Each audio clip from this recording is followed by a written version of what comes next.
السلام علیکم پیارے حضور. ایسا حضور نے بات کیا ہے کافی دفعہ پہلے کہ نماز بہت ہی ضروری چیز ہے اسلام میں. میرا سوال ہے کہ کیا ایسے کوئی طریقے ہے یا حکمت عمل ہے جنہیں ہم نماز میں زیادہ توجہ مرکوز کرنے اور سستی کے وقت نماز کو وقت پر ادا کرنے کو یقینی بنانے کے لیے اختیار ہے؟ بات یہ ہے کہ کوئی بھی آپ جب کام کرتے ہیں تو اس لیے کرتے ہیں نا کہ آپ کی دل سے خواہش ہوتی ہے. ٹھیک ہے، نماز کیوں پڑھنی ہے ہم نے؟ صرف اپنے مقصد کے لیے. دو چیزیں ہوتی ہیں آدمی کے لیے. ایک چیز ہے کسی ٹارگٹ کو اچیو کرنے کے لیے کوئی کام کرتا ہے انسان. ایک چیز ہوتی ہے کسی سے پیار ہو تو اس کے پیار کو حاصل کرنے کے لیے کرتا ہے. اپنے ماں باپ سے انسان اگر ان کی بات مانتا ہے تو اس لیے نہیں مانتا کہ ان سے ہم نے پیسے لینے ہیں یا کپڑے لینے ہیں یا ماں شام کو کھانا نہیں دے گی. نہیں پیار کرو گے تب بھی کھانا دے گی. ٹھیک ہے، لیکن تمہیں ماں سے پیار ہے نا، باپ سے پیار ہے، تمہارے خیال رکھتے ہیں، اس لیے ماں باپ سے اس لیے محبت کرتا ہے نا انسان. تو اللہ تعالیٰ کہتا ہے میرے سے محبت ان سے زیادہ کرو. تم ماں باپ سے زیادہ محبت میرے سے ہونی چاہیے، خدا تعالیٰ سے. جب خدا تعالیٰ سے محبت ہوگی تو تم اس کی عبادت کرو گے، پھر تمہیں عبادت کا خیال بھی آئے گا. اور جب خیال آئے گا تو نمازیں پڑھنے کی طرف توجہ پیدا ہوگی، کیونکہ اللہ تعالیٰ نے قرآن شریف میں فرمایا ہے کہ میں نے جنوں اور انسانوں کو عبادت کے لیے پیدا کیا ہے.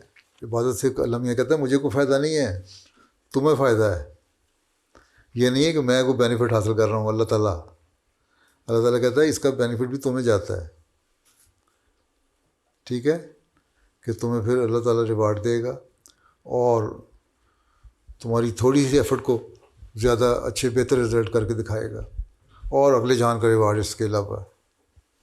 یہ دل میں بات ہوگی کہ اللہ نے ہمیں پیدا کیا ہے، ہمیں اللہ تعالیٰ نے اتنی نعمتیں دی، ہمارے لیے سامان کیے، میرے ماں باپ دیے، ان کو یہ توفیق دی کہ میرا خرچ اٹھائیں، مجھے پڑھائی کرنے کی توفیق ملی، میرے کپڑے اور مجھے سہولتیں ملی ہیں، یہ اپرچونیٹیز ملی ہیں. یہاں میں امریکہ میں رہ کے پڑھائی کر رہا ہوں اور اچھی جاب کر رہا ہوں، کر سکتا ہوں، اچھی اپرچونیٹیز ہیں.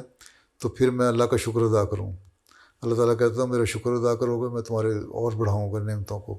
تو جب آدمی شکر گزار ہوتا ہے تو آدمی اظہار کرتا ہے نا، تو اظہار کرنے کے لیے اللہ کہتا ہے پھر اگر تم نے اظہار ہی کرنا ہے میرے سے شکر گزاری کا تو پھر 5 وقت آنا پڑے گا میرے پاس.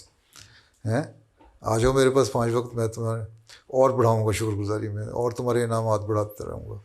تو یہ اپنے دماغ کو اس طرح لانا ہوگا کہ ہم نے اللہ تعالیٰ سے پیار کرنا ہے، اور جب اللہ تعالیٰ سے ہمیں پیار ہوگا تو اس کی عبادت بھی ہوگی. اگر صرف فرض سمجھ کے لکھا ہے اگر فرض سمجھ کے ٹھوکریں مار کے چلے جاتے ہو تو اللہ کہتا ہے کوئی ضرورت نہیں مجھے. اللہ تعالیٰ نے تو قرآن شریف میں لکھا کہ ایسی بعض لوگوں کی نمازیں جو حق ادا نہیں کرتے نماز کا ان کے واپس کر دوں گا. ایک تو یہی ہے نا کہ لوگوں کے حق ادا نہیں کرتے، بلکہ یہ لکھا ہے کہ سستی سے کھڑے ہوتے ہیں نماز پڑھتے ہوئے. کیا مصیبت پڑ گئی ہے، اماں نے کہا نماز پڑھ لو، چلو اماں کو دکھانے کے لیے نماز پڑھ لیتے ہیں. ابا نے کہا نماز پڑھ لو، چلو چلے جاتے ہیں.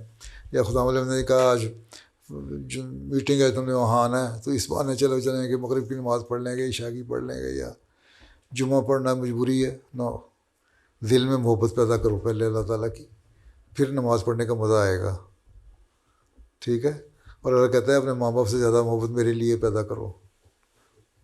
ٹھیک، اس لیے استغفار زیادہ کرو اور نماز میں ہی دعا مانگو اللہ میاں تو ہمیں اپنی محبت عطا کر دے. ٹھیک ہے، پھر صحیح مومن بنتا ہے انسان. ٹھیک. ٹھیک ہے، جزاک اللہ حضور.